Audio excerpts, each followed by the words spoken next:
હવે આકાશભાઈ આપણે રાઈસ તો તૈયાર કરી દીધા. હવે આ રાઈસ ની સાચી પરખ ક્યાં થશે ને એના માટેનો તમને અમારી ફેક્ટરીનો સૌથી મેન જે પોર્શન છે, મેન હિસ્સો છે સોટેક્સ પ્લાન્ટ, એ તમને બતાવીશું. આવો. આમાં કદાચ તમે ખોટું બોલતા હશો તો તો આ મશીન પકડી લેશે. આ મશીન તમારી બધી ભૂલને પકડી લેશે. ભારતને વિકસિત ભારત દેશ બનાવવાની જર્નીની અંદર તમે જે પ્રમાણે અમને સાથ આપી રહ્યા છો એ બદલ તમારો ખૂબ ખૂબ આભાર. અને thank you for choosing this particular topic two watch, because આ પર્ટિક્યુલર ટોપિકથી તમે બિઝનેસ ક્ષેત્રે, લાઈફ ક્ષેત્રે, પર્સનલ લાઈફ ક્ષેત્રે ક્યાંક ને ક્યાંક ડેવલપ થશો. અને તમે જો આ પર્ટિક્યુલર ક્લિપનો ફૂલ પોડકાસ્ટ જોવા માંગો છો તો તમે અમારી મેઇન યુટ્યુબ ચેનલ આકાશ ઉકાણી ચેનલ પર જઈ શકો છો. ત્યાં સબસ્ક્રાઇબ કરી શકો છો કે જ્યાં એવરી સેટરડે અમે નવા પોડકાસ્ટ અપલોડ કરીએ છીએ. અને આ આકાશ ઉકાણી ક્લિપ ચેનલ પર અમે અમારા ફૂલ પોડકાસ્ટમાંથી મોસ્ટ વેલ્યુએબલ ટોપિકને નાનકડી ક્લિપ સ્વરૂપે તમારા સામે રાખીએ છીએ અને એવરી ડે અપલોડ કરીએ છીએ. Then hit subscribe button to this channel as well. તમે અમારી સાથે ડેઇલી અપડેટ્સ માટે અમને ઇન્સ્ટાગ્રામ ચેનલ પર પણ ફોલો કરી શકો છો જો તમે બધી જ આ પ્રોસેસ કરી દીધી છે. અને એન્જોય ધ શો. આકાશભાઈ, આજે સોટેક્સ મશીન તમારે ચાલુ કરવાનું છે ને તમારે એની ક્વોલિટી બનાવવાની છે. સૌપ્રથમ તમે મશીનને ચાલુ કરો. ને જો ચાલુ તો કરી દો, પછી પેલા મૂવી જેવું ના થાય કે ये ग्रीन बटन नहीं दबाना था. નહીં, ये दबाना है आपको. હવે એમની પ્રોસેસ ચાલુ થશે અને પછી હું તમને એના જે પેરામીટર્સ આપણે સેટ કરવાના છે એ બતાવી દઉં. ઓકે. અત્યારે આપણે બાસમતી રાઈસ જે આપણે તૈયાર કરેલા છે એને સોટેક્સ કરીને એનો હેડ રાઈસ અલગ કરવાનો છે.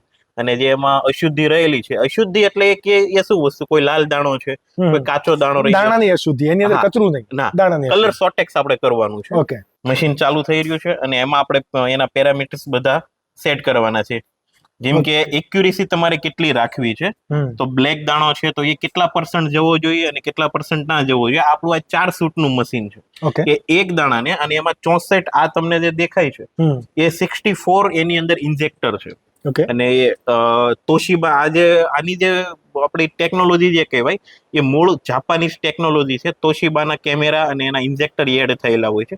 હરેક કેમેરો એક દાણાને એટલી એક્યુરેસી થી જોવે છે અને જે તમે અહીંયા એના કમાન્ડ સેટ કરો છો એ કમાન્ડ થી એટલું એક્યુરેસી રાખીને બાકીના વધારાના દાણાને આગળ ફેંકી દે છે. અહીંયાથી તો આપણે કોઈ પણ જ્યારે આપણે પેક કરતા હોય, બરાબર, તો ક્લાયન્ટને આપણે શું સર્વ કરવું છે, તો અહીંયા સપોઝ કે કોઈને મિક્સર કરવું છે, ઘણી બ્રાન્ડ એવું કરતી હોય છે, બરાબર, કે ભાઈ એટલું બધું ક્લિનિંગ સોર્ટિંગ ના કરે, એની અંદર થોડીક અશુદ્ધિ પણ જવા દે, કોસ્ટિંગ ડાઉન લાવવા માટે વગેરે પોતે કરતા, તો એ પણ અહીંયાથી થઈ જાય. એ અહીંયાથી સેટ થાય. જેમ કે આપણે અત્યારે બ્લેક એમનો જે પોર્શન છે આપણે 72 થી 77% સુધી બ્લેક એનું કાઢી નાખીએ છે. હવે એ તમને 50% કાઢી નાખો તો 100% કાઢી નાખશો તો ઘણી વખત એવું નથી કે આ બ્લેક ખાલી 70% જ કાઢે છે, પણ એનો કલર ડિફરન્સ નો સવાલ છે કે જે એમનો મેઇન દાણો છે એ દાણો આટલા કલર થી વધારે એનો પર્સન્ટેજ હશે તો એ આગળ મોકલશે, બાકી કાઢી નાખશે. ઓકે, મતલબ દાણો તો સારો જ છે, દાણો સારો, કલર એનો ખરાબ છે. કલર ખરાબ છે અને રાઈસમાં કલર પર જ મેઇન છે.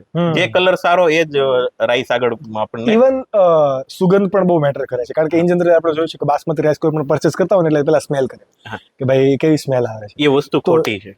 તો એ તો તમે મને બતાવી જ નહીં. એ હું તમને હમણાં જયારે આપણે નીચે હેડ રાઈસ આપણો તૈયાર થશે ત્યારે હું તમને બતાવીશ, પણ અહીંયા તમે પૂછ્યો છે તો હું તમને જવાબ આપી દઉં. જનરલી કેવું હોય છે, જયારે આ રાઈસ તૈયાર થાય છે તો તૈયાર થયા પછી મેં પર્સનલી ઘણી જગ્યાએ એવું જોયેલું છે કે મોટા રાઈસના ઢગલા કરવામાં આવે છે ને એની ઉપર જે રીતે આપણે કેમ કપડા પર સ્પ્રે છાંટીએ છીએ એ રીતે સ્પ્રે, સુગંધ, આર્ટિફિશિયલ સ્મેલ ચડાવવામાં આવે છે, just for the selling purpose. Selling purpose. એનું કારણ છે કે આજે કોઈ પણ તમે દુકાન પર બી જશો તો કસ્ટમર પણ સૂંઘીને લે છે ને દુકાનદાર પણ તમને એમ કે છે કે આની સ્મેલ લો તમે. કસ્ટમર સાયકોલોજી જે પ્રકારની છે. હા, કે કસ્ટમર સૂંઘીને માંગે છે.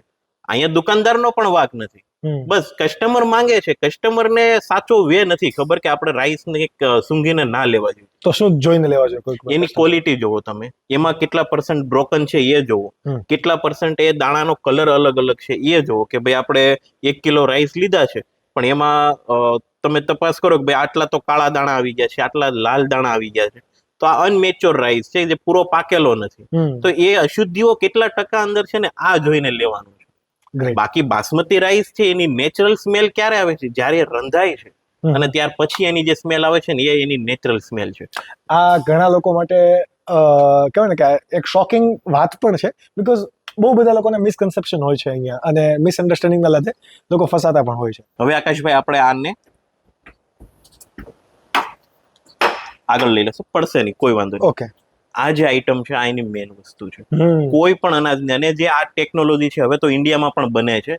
આ જે ટેકનોલોજી છે આ અત્યારની લેટેસ્ટ ટેકનોલોજી, કોઈ પણ આ જે છે એ આ મશીન 78 પ્રકારના અલગ અલગ અનાજને એના કલર વાઇઝ સોટેક્સ કરીને તમને એક શુદ્ધ વસ્તુ આપે છે. ઓકે, ખાલી ચોખા નહીં, ચોખા સિવાય ચોખા સિવાયની કોઈ પણ millets હોય. 78, હા, જે દાણા સ્વરૂપમાં જે તમે આપણી ખાવાની વાનગીઓ છે એ દાણા સ્વરૂપને હરેકને એ કરી આપશે. ઓકે, બસ તમારે માત્ર એના પેરામીટર સેટ કરવાના છે અને કરવાના. બાકી તમારું કામ સોટેક્સ મશીન કરે છે. આ અંદર છે એ 4 કેમેરા આ છે, 4 એના Toshiba. કેમેરા છે, આ ફ્રન્ટ કેમેરા છે, સેમ કેમેરા તમને બેક સાઈડ મળે છે ઓકે, અને એની અંદર જે સામે તમને ગ્લાસ દેખાય છે, બ્લુ કલરનો એક શેડ દેખાતો હશે, એ એના ઇન્જેક્ટરની લાઇટ છે. ઓકે, જે દાણો એની વચ્ચે પસાર થશે એ દાણો ખરાબ હશે તો એ ઇન્જેક્ટર એને ઉડાવી દેશે અને એને આગળ મોકલી દેશે. આ કેમેરો એનો ફોટા પાડે છે, ફોટા પાડીને એમને આપણે તમે પેરામીટર સેટ કર્યા છે કે આ કાળો દાણો છે, આ મારે નથી જોતો, તો એ ઇન્જેક્ટરને કમાન્ડ આપે છે કે આ દાણાને ફેંકી દો.